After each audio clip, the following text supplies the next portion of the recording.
노후에는 다 부질없더라. 어느 부자 노인의 유언장. 돈이 무슨 소용이 있습니까? 평균 수명이 100세가 되어가는 시대입니다. 이제는 더 이상 풍요로운 인생을 살 수 없는 세상이 되었습니다. 친구도 하나둘 멀어지고 아무리 자식이라도 내 외로움을 채워주긴 어렵습니다. 슬프게도 요즘 길거리 무료 급식소에는 노인들의 끝이 없는 행렬이 이어진다고 합니다. 그만큼 사정이 어려운 노인들이 많아진 것인데요. 어떻게 해야 노후를 조금이라도 행복하게 보낼 수 있을까요? 노후 준비가 완벽하게 되어 있는 분들이라면 이번 글을 보지 않으셔도 됩니다. 오늘은 한때 부자의 노인의 유언을 통해 노후의 삶과 소망에 대해 생각해보는 시간을 준비했습니다. 첫 번째 장. 어느 부자 노인의 유언장, 나의 편지를 읽게 될 소중한 지인들에게 바쁜 하루를 보내고 있다는 것을 압니다. 하지만 아무리 바빠도 밥은 꼭 챙겨 드세요. 여기까지 와보니 알겠습니다. 비싼 돈으로 산 나의 핸드폰 70%의 성능도 채 사용하지도 않았고 내 값비싼 차의 70% 성능은 필요 없는 것이었고 호화로운 우리 집도 70%의 공간은 비어있는 것이나 마찬가지였으며 옷과 일용품들 70% 또한 지극히 필요가 없는 것이었습니다. 살아보니 인생은 경기장과 같더군요. 전반전은 학력이나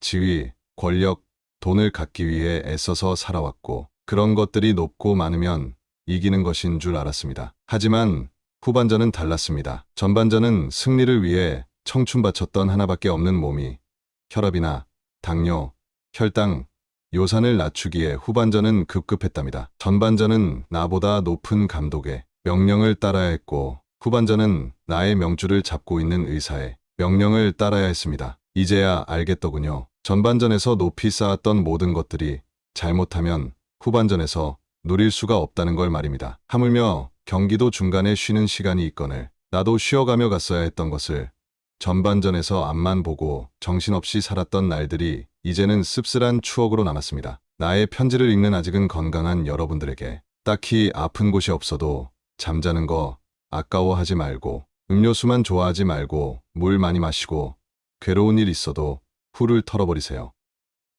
양보하고 베푸는 삶도 나쁘지 않으니 그리 한번 살아보시구려. 돈과 권력이 있어도 교만하지 말고 부유하지 못해도 사소한 것에 만족하며 필요하지 않아도 휴식할 줄을 알며 아무리 바빠도 움직이고 좀 걷고 또 운동하세요. 50만 원짜리 옷의 가치는 영수증이 증명해주고 1억짜리 자가용은 수표가 증명해주고 20억짜리 집은 집문서가 증명해주는데 사람 가치는 뭐가 증명해주는지 알고 있나요? 바로 건강한 몸이랍니다. 건강에 들인 돈은 계산기로 두드리지 마세요. 건강할 때 있는 돈은 자산이라고 부르지만 아파서 병원에 누워있으면 그대가 쥐고 있는 돈은 그저 유산일 뿐이라네. 세상에 당신을 위해 차를 몰아줄 기사는 얼마든지 있고 당신을 위해 돈을 벌어줄 사람도 얼마든지 있다오. 하지만 당신 몸을 대신해 아파줄 사람은 결코 없답니다.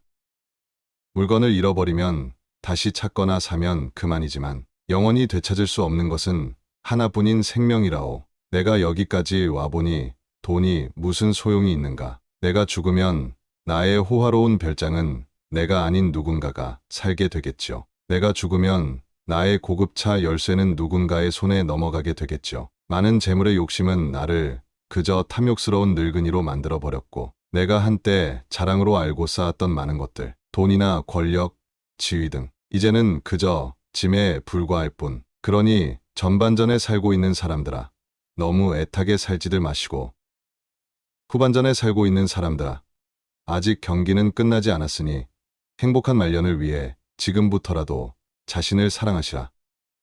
전반전에서 빛나는 승리를 거두었던 나는 후반전에 병마를 이기지 못하고 병원 특실에 이렇게 누워 죽을 날만을 기다리고 있다오. 아무리 시설이 좋은 특실이면 뭐합니까? 허름한 농촌 경로당보다 못하단 걸 알려주고 싶어요. 그래도 이 편지를 지인들에게 전할 수 있음에 감사와 기쁨을 느낀답니다. 바쁘게 세상 살아가는 그대들, 자신을 사랑하며 살아가기를. 힘없는 나는 이제 마음으로 그대들의 행운을 빌 뿐이라오. 누구보다 먼저 웃고 많이 웃는 행복한 나날들로 가득 채우시기를. 두 번째 장. 80세를 넘겨 산 시골 부자 노인이 죽었어요.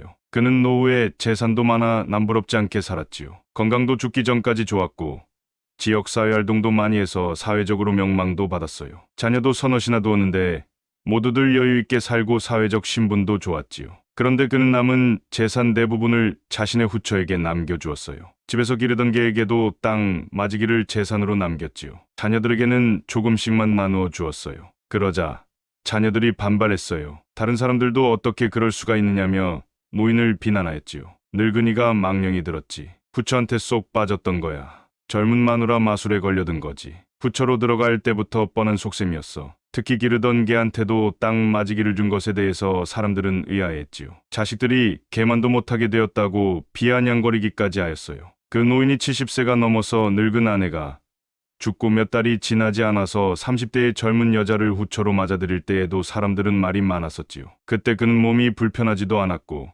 옆에서 간호를 해야 할 만큼 병에 든 것도 아니었지요. 그러므로 더욱 많은 사람들이 입방아를 찧었었지요. 늙은이가 주책이지.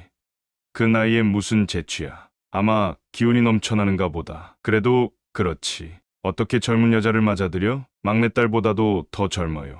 글쎄, 재취를 하더라도 분수가 있어야지. 그러면서 모두들 젊은 여자가 틀림없이 재산을 노리고 들어간 것이라고 생각하였어요. 지금 그것이 현실로 나타났다는 것이지요. 하지만 그들은 많은 나이 차이에도 불구하고 다정한 부녀처럼 서로 재미있게 살았지요. 그렇게 그들은 10년을 넘게 살았던 것이지요. 그런데 80세가 넘어 죽은 그의 유서에는 자식들에게 주는 이런 내용이 들어 있었어요. 내 소중한 자식들 보아라. 너희들은 나와 가장 가까운 나의 자식들이다. 그래서 너희들은 지금까지 오랫동안 내게서 많은 혜택을 받으며 살았고 지금은 모두 다 남부럽지 않게 살고 있지 않느냐. 물론 남은 재산도 유산으로 상속받을 자격이 있는 나의 혈육들이다. 하지만 생각해보거라. 내가 괴로울 때 누가 진실로 나를 위로해 주었고 내가 아플 때 누가 곁을 지켜주며 함께 아파했었는가를. 울적할 때 마음을 풀어주고 심심할 때면 함께 놀아준 게 누구였더냐? 너희들은 아느냐? 나이 들어 늙으면 더욱 외롭다는 것을. 예쁜 꽃 한 송이가 얼마나 마음을 즐겁게 하는가를. 정겨운 노래 한 가락이 얼마나 가슴을 뛰게 하는가를. 정은 외로울 때 그립고 고마움은 어려울 때 느껴지는 것이란다. 그래서 행복할 때의 친구보다 불행할 때의 이웃이 더욱 감사한 것이지. 병석의 노인에게는 가끔 찾는 친구보다 늘상 함께 지내는 이웃이 훨씬 더 고마운 것이다. 젊을 때의 친구는 재롱을 피우는 귀여운 자식들이라면 늙어서의 이웃은 내 어린 시절의 부모와 같은 분들이다. 그러므로 내게 있어서 너희들은 친구라 할 수 있고 너희들의 젊은 계모와 검둥이는 내게는 부모와 같은 존재였던 것이다. 내가 왜 친자식인 너희들에게 보다 나의 젊은 아내와 우리 검둥이에게 남은 재산 대부분을 물려주었는지를 이제 이해할 수 있을 것이다. 그러면서 그 노인은 이런 말을 덧붙였어요. 젊은 아내가 못된 계모로 살아도 내게는 가장 소중하고 고마운 분이다. 설령 유산을 노리고 들어왔다 하더라도 그가 내게 잘하는 이상 내게는 그것이 별로 문제가 되지 않았다. 다만 그들이 내 인생의 가장 괴롭고 힘없고 외로운 마지막 시기를 그래도 살맛이 나게 하고 위안을 받으며 살 수 있게 해주었다는 사실을 너희 모두는 꼭 기억해 주기 바란다. 시청 감사합니다.